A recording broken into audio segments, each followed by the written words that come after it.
Hola, buenas tardes a todos. Mi nombre es Emanuel Álvarez Londoño. Soy residente de tercer año de Medicina de la Actividad Física y Deporte en la Universidad Pontificia Bolivariana. El tema a cargo el día de hoy es el enfoque de las lesiones musculares. Lo vamos a desarrollar de una manera muy práctica, de manera inicial con un caso clínico. Luego vamos a hablar un poquito de epidemiología, de la parte diagnóstica, cómo vamos a realizar la clasificación y vamos a hablar unos aspectos en cuanto a la prevención y el tratamiento de este tipo de lesiones. Entonces, lo primero, en el caso clínico, un jugador de 19 años de edad, una edad deportiva alrededor de 8 años, lateral derecho, una categoría sub-20 durante una competencia en el segundo tiempo, más o menos a los 35 minutos, genera una acción de alta intensidad, un sprint, donde percibe una sensación súbita de pinchazo en la región posterior del muslo derecho. El jugador es retirado inmediatamente del campo con una marcha con cojera, una limitación en los rangos de movilidad y con una flexión de rodilla con dolor. ¿Qué es lo que se hace frecuentemente y en medicina general, en las escuelas de fútbol y todo? El entrenador lo remite a la EPS y qué es lo que le diagnostican en medicina general como tal. En un servicio de urgencias, en una cita prioritaria, pues le diagnostican una contractura muscular y el tratamiento que le realizan es diclofenaco 50 miligramos intramuscular más dexametasona 4 miligramos intramuscular, pues este combo al día por 3 días y un reposo absoluto por 2 semanas. Entonces a lo largo de la charla vamos a tratar de ir resolviendo si realmente este es el manejo adecuado de estas lesiones musculares como tal. En cuanto a la epidemiología, las lesiones musculares son el 31% de todas las lesiones del fútbol élite, esto en estudios de Ekstrand, que es uno de los autores que más experiencia tiene en cuanto a la epidemiología lesional en el fútbol, y nos plantea en uno de sus estudios que en un equipo de fútbol élite con alrededor de 25 jugadores en una temporada vamos a tener alrededor de 15 lesiones musculares.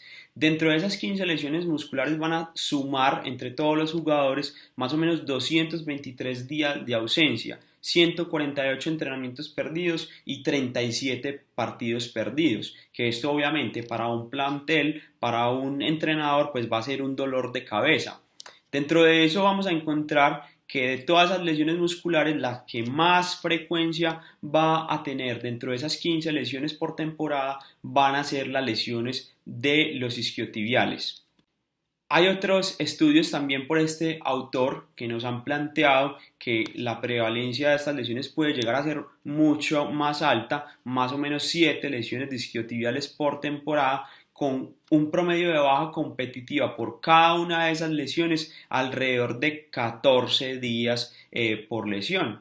Obviamente, como lo mencionábamos, dentro de un plantel, esto es conlleva una gran cantidad de días de ausencia por lesiones deportivas por solo un grupo muscular.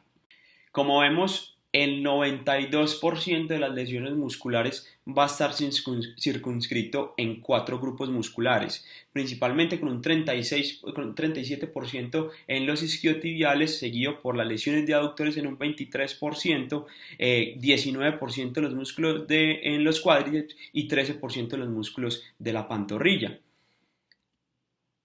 Adicionalmente, entonces, nos encontramos que la lesión de los isquiotibiales hace parte del 12% de todas las lesiones deportivas, por lo tanto es una lesión que en cuanto a porcentajes lesivos, pues todos tenemos que saber manejar, saber gestionarla, saber realizar un adecuado tratamiento y una adecuada prevención de esta lesión, pues por la frecuencia de esta. También en los estudios de epidemiología en fútbol, pues querían plantear si este tipo de lesiones musculares tenían un patrón de dominancia en cuanto a las extremidades. Y lo que se encontró es que nada más un grupo muscular tuvo una relación con la dominancia y fue el cuádriceps, con un 60% de las ocasiones involucrada en la extremidad dominante. Cuando evaluaron estos grupos de por qué pasaba esto, este patrón como tal de dominancia, encontraron que tenía mucha relación con lo que era la posición de juego y que los que más se lesionaban el cuádriceps se relacionaban era con los que eran delanteros o con los porteros, y esto directamente proporcional a una relación de un volumen elevado de chutes tanto en la competencia como en el entrenamiento. Y vemos que los otros grupos musculares pues no van a tener una relación tan estrecha con la dominancia de la extremidad dentro de esas lesiones.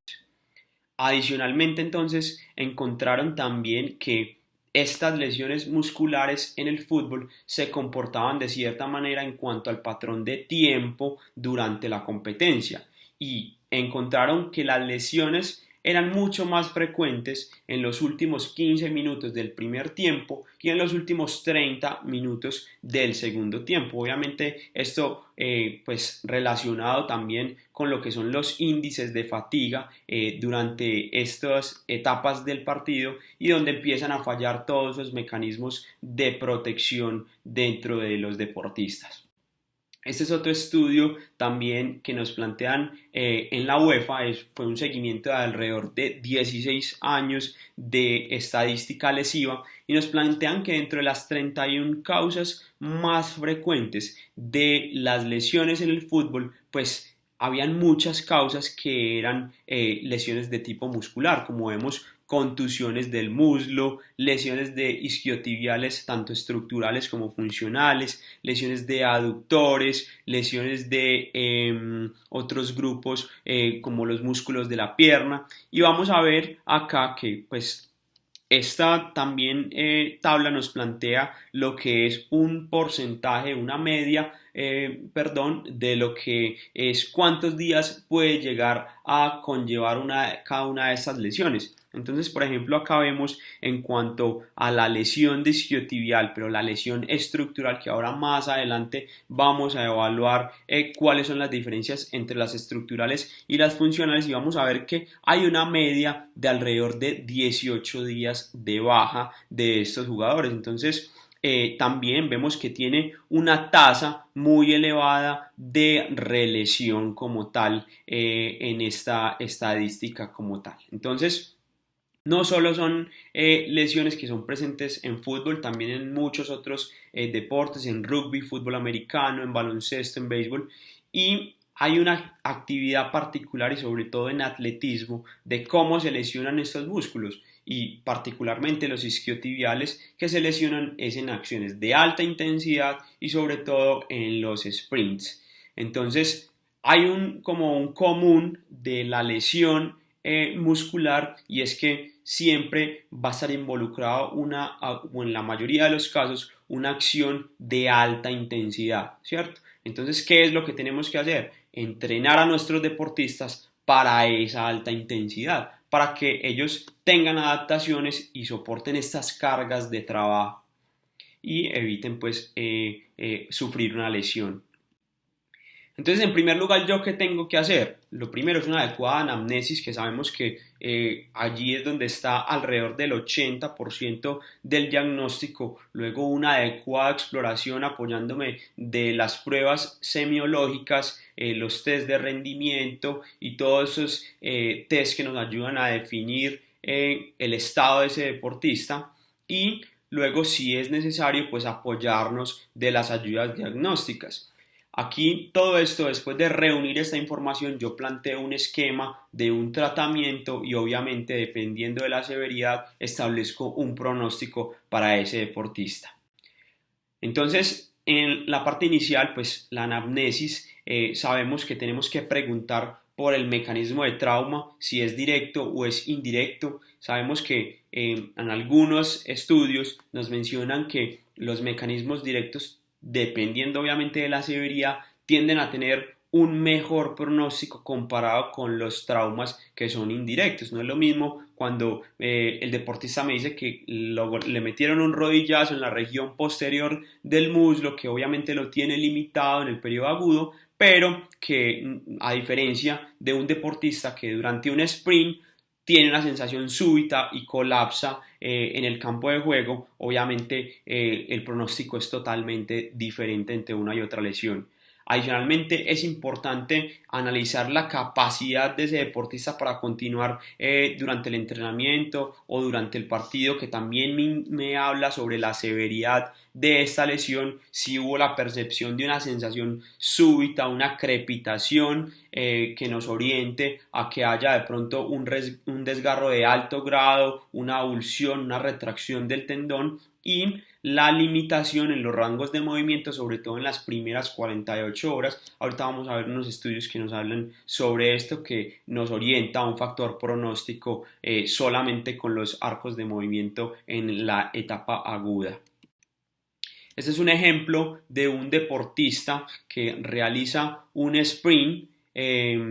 Durante este sprint tiene una sensación súbita en la región posterior de los isquiotibiales y obviamente cae de manera súbita, y este es el mecanismo más frecuente de este tipo de lesiones en isquiotibiales y obviamente de muchas otras lesiones musculares.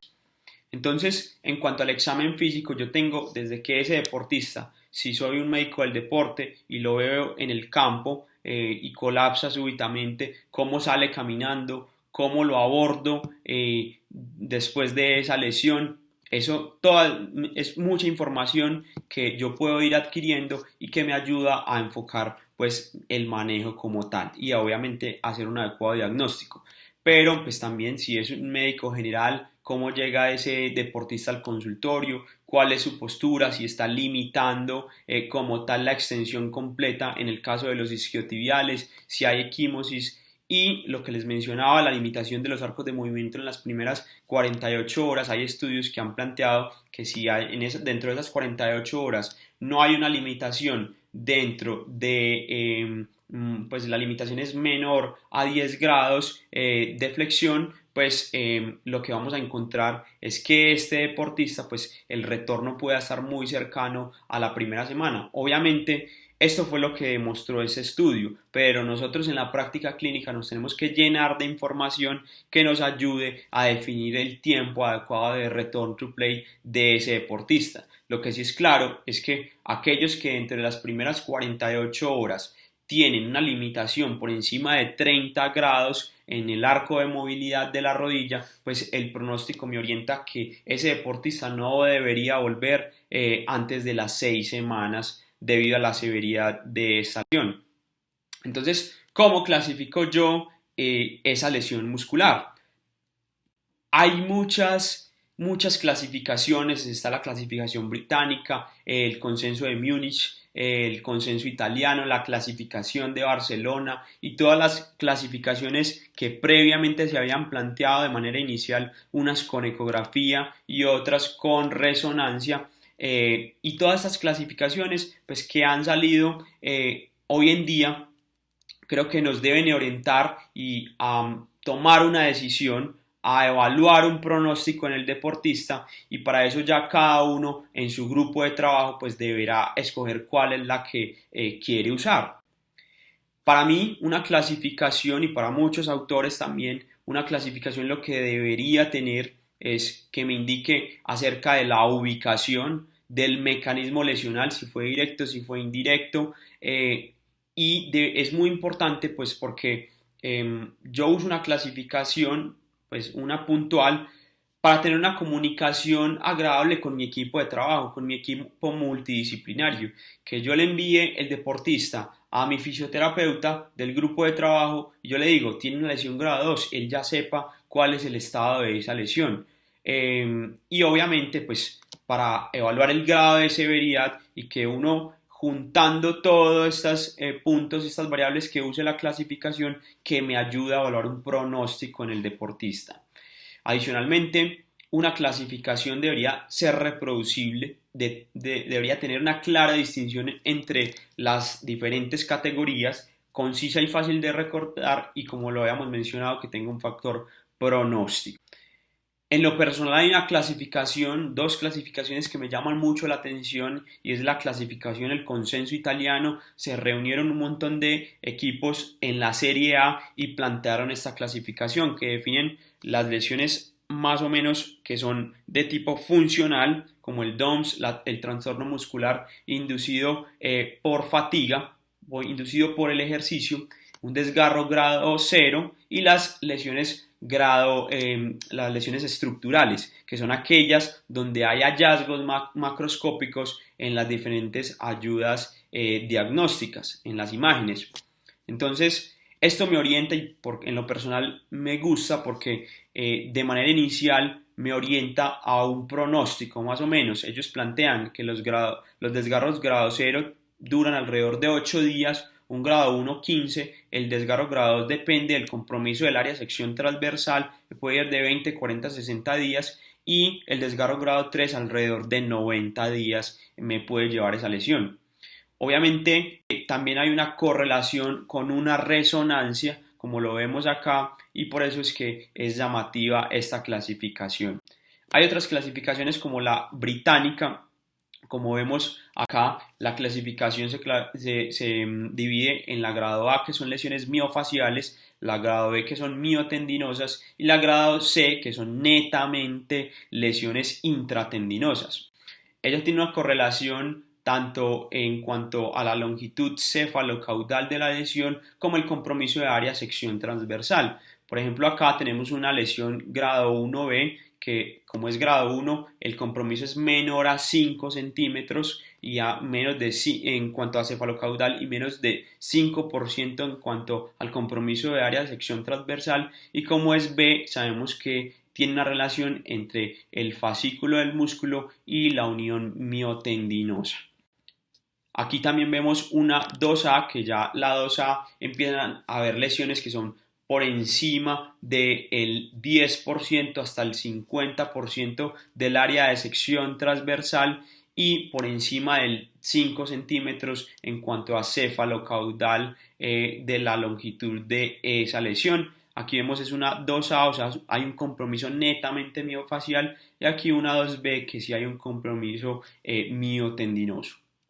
Pero entonces evaluamos el tratamiento, si estaba adecuado enviar ese diclofenaco y esa dexametasona de manera inicial y pues a todas las lesiones musculares. Pues ya hay varios estudios que han demostrado y la literatura ha demostrado que yo enviar lo que son los antiinflamatorios no esteroideos dentro de ese periodo agudo de la lesión, lo que hace es que me afecta el proceso de cicatrización, enmascaran el dolor y generan un retorno temprano, que lo que hacen es que me aumentan unas tasas de relesión en los deportistas, y que adicionalmente de ese periodo agudo en el periodo a largo plazo puede llegar a tener un impacto negativo en cuanto a la recuperación de la fuerza muscular.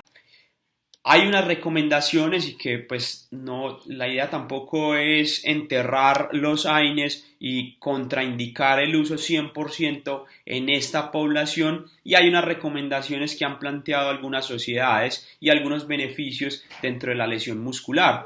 Encontramos que podríamos llegar a usarlo por cortos periodos de tiempo, retirarlo lo antes posible si no son necesarios para permitir una adecuada cicatrización de manera fisiológica, y limitar su uso al periodo agudo por también la disminución que presentan en la agregación plaquetaria y empeorar un sangrado. Pero hay en dos entidades puntuales que se ha demostrado cierto beneficio, y es en el dolor muscular de inicio retardado y en la miositis osificante, que pueden llegar a tener un beneficio.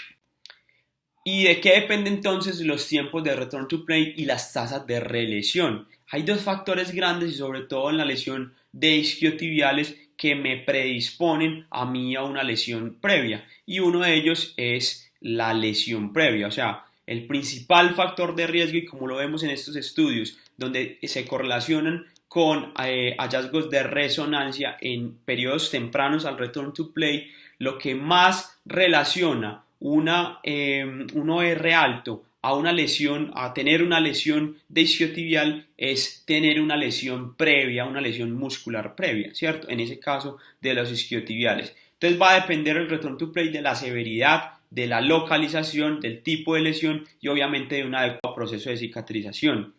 También hay que tener en cuenta, como veíamos en la clasificación italiana, pues sí es muy importante hacer una relación con el tipo de lesión, si fue una grado 1, grado 2, grado 3, pero yo tengo que tener en cuenta esto también, que es la localización. Y como lo vemos aquí, hay varios, esto es como lo realiza el Barcelona, hay varias lesiones que son en el mismo músculo, incluso en la misma localización, pero como vemos acá el rol de la matriz extracelular juega un papel muy importante, o sea, ¿qué se comprometió? Si se comprometió la unión miotendinosa, si se comprometió solamente la fascia, si se comprometió el tendón. Entre más matriz extracelular se comprometa, pues el pronóstico va a ser mucho peor, va a ser llevar mucho más tiempo de cicatrización esa lesión. Por lo tanto, el compromiso de esa matriz extracelular es la que me va a definir el pronóstico de manejo como tal.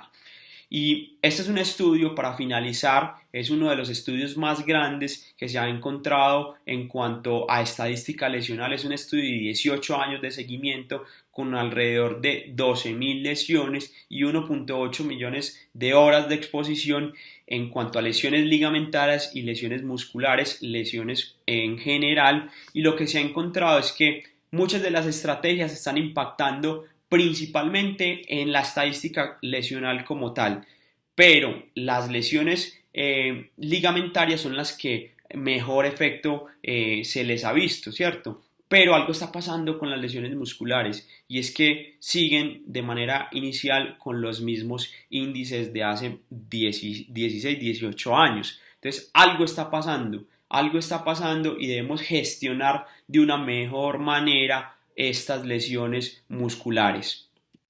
Eso era todo lo que les traía para el día de hoy. Recuerden, pues y agradezco a nuestros patrocinadores. También los invito a que me sigan en mis redes sociales, donde comparto pues información académica relacionada con medicina deportiva. Muchas gracias a todos.